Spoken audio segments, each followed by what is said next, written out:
What's up, guys? We're going to be talking about some upcoming Yu-Gi-Oh crap. I haven't made a video like this mainly because there hasn't really been a lot of interesting stuff.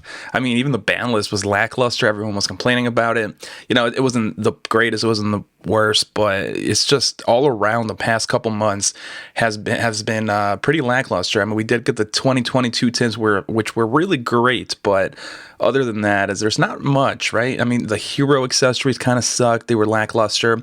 But yeah, anyways, enough complaining about that. We're going to talk about some upcoming stuff that is in the horizon. But first, we're going to look at this crab. And yeah, he's smoking, guys. What the hell is going on here? Is that a crab or some other... Yeah, that's a crab, right? I don't know. I don't know. Anyways, so on to Yu-Gi-Oh crab, what you actually logged in for, tuned in for. So yeah, so we're going to get this Dark Magician Girl stuff, and if you guys haven't seen it, you know, this is as up close as we're going to get. Someone went to the NYCC, we're not exactly sure what that is, what kind of convention it is. Maybe it is a New York City convention or something simple like that, but they were displaying this, the upcoming accessories for Dark Magician Girl, which look amazing. If you guys have been following the price, because this has already been released in the OCG side for like 3 or 4 months. It's been a while. The prices have been going up for those accessories in the OCG side, so expect these to go up in value relatively fast as well. Konami did knock it out of the park on this one. It pleases both the OG fans and the simps, so you know, you get a little bit of good.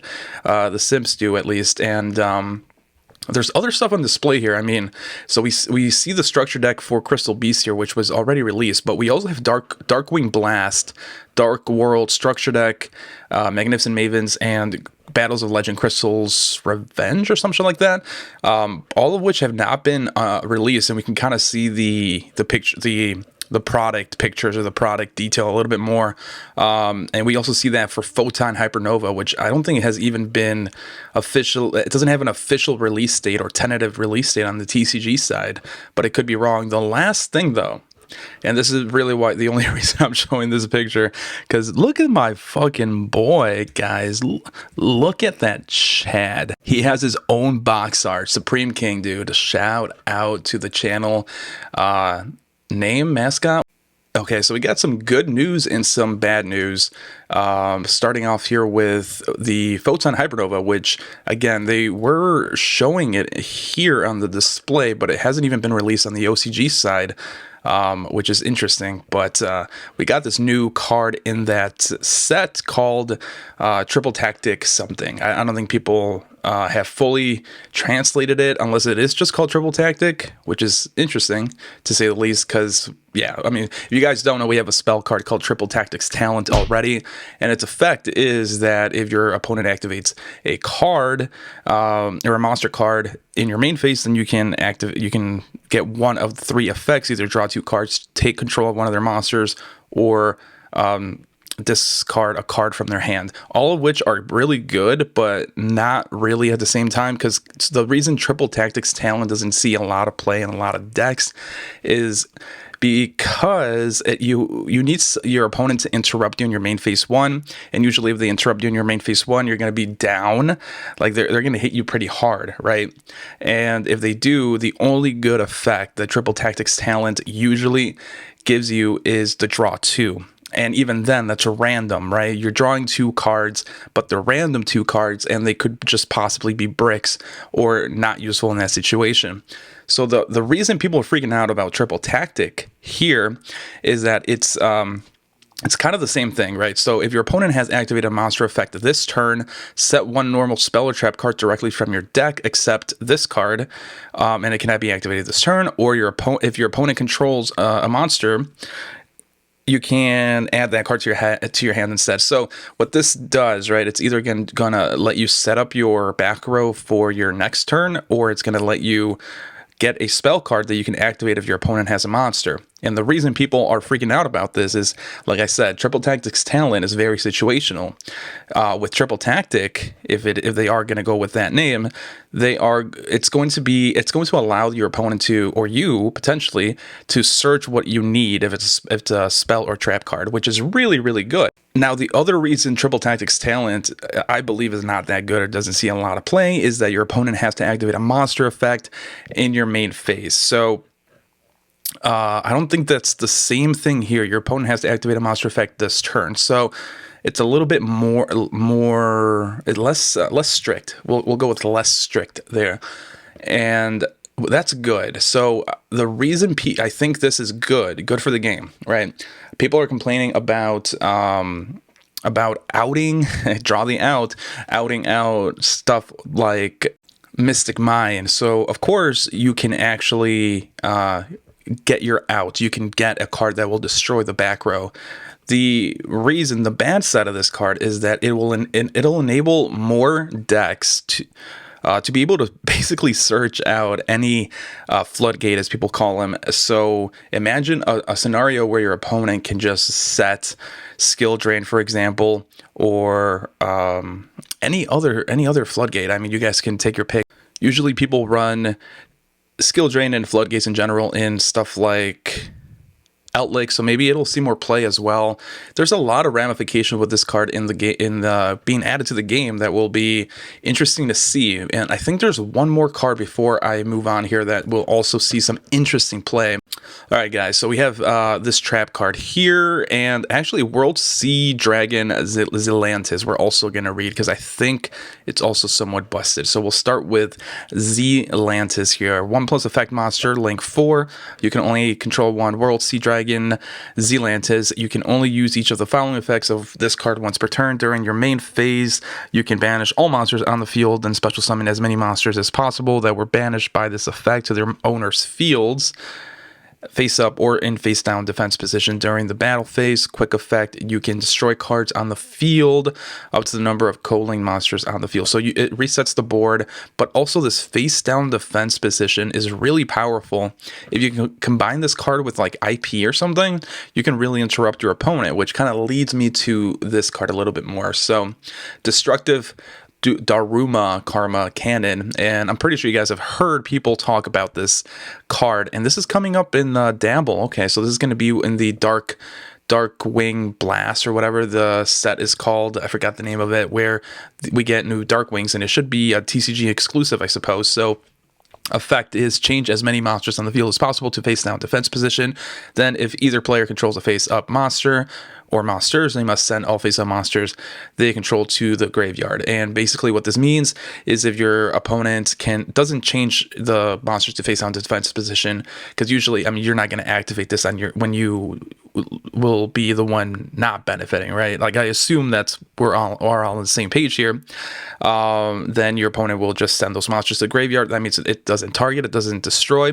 Your opponent sends them. So the cards that are immune to destruction or card effects will not be immune to this, which is really, really good. It specifically targets link monsters that cannot be targeted or that are not affected, I should say, by card effects, and it's really good. But what people are not really talking too much about is that face down defense position, because it also allows you to essentially stop your opponent, and that's kind of what 𝗦𝗨𝗣𝗍𝗍, my boy here, this guy looks pretty cool too, what he's kind of doing too. Like, remember, Book of Moon is a really powerful card, right?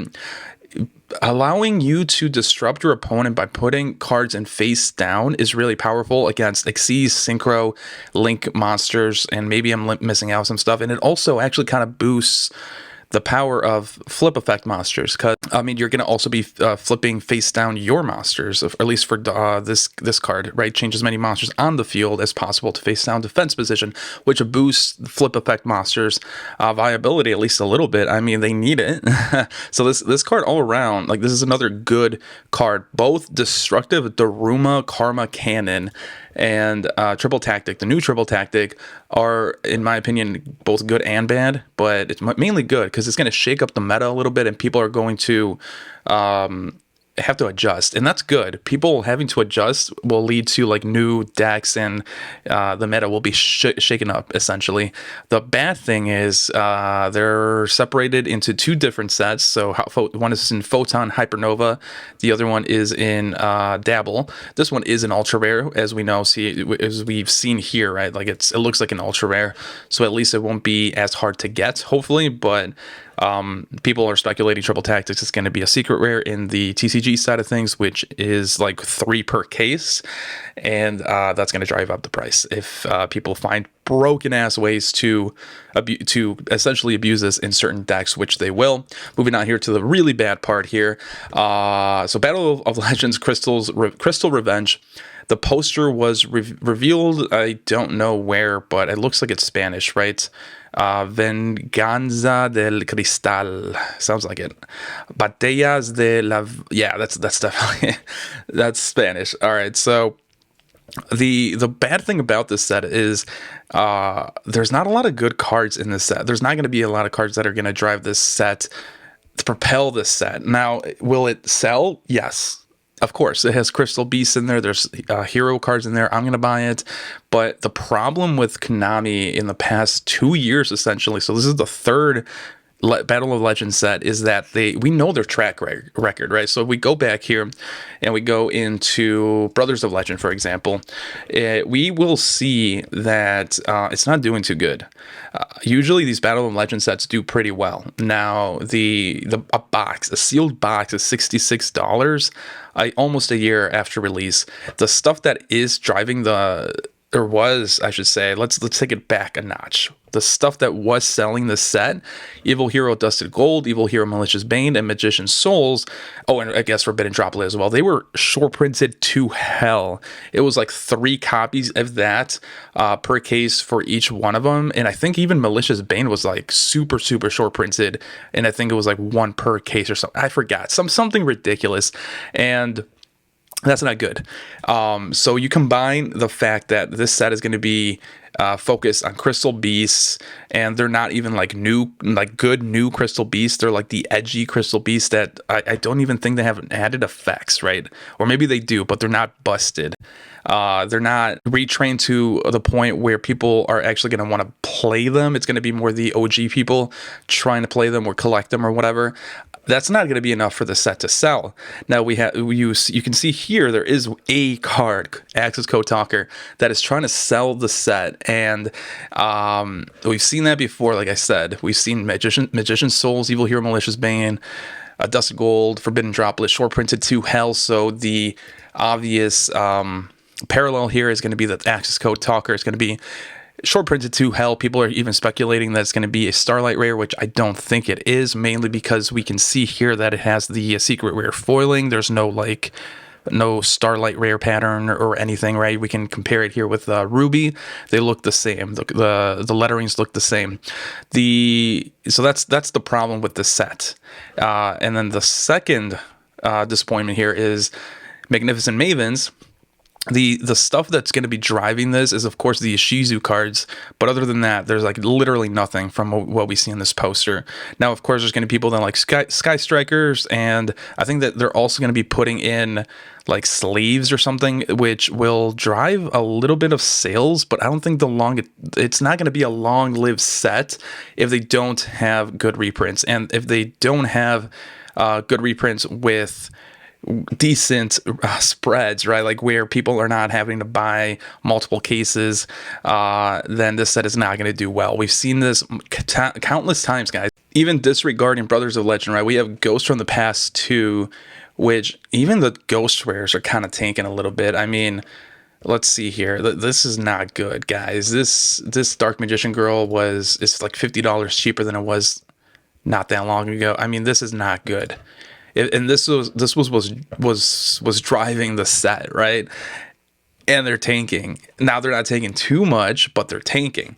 And then there are other cards in here that weren't necessarily chase cards. Like I would keep my eye on number to 60, for example, 37 listings, not a market watch video, but you know, and there's not a lot of value here. And that's going to be what these sets seem to be hinting at there's not going to be a lot of value here, which is unfortunate because usually the end of the year is where people expect to be a lot of good reprints, and that's not happening. We have another case here with Max Gold Eldorado, right, where the reprints were not that great, and the reprints that were great, I mean, they maintained the value, but the reprints that weren't so great didn't. Like Blue Eyes White Dragon, for example, having to reprint this over and over again.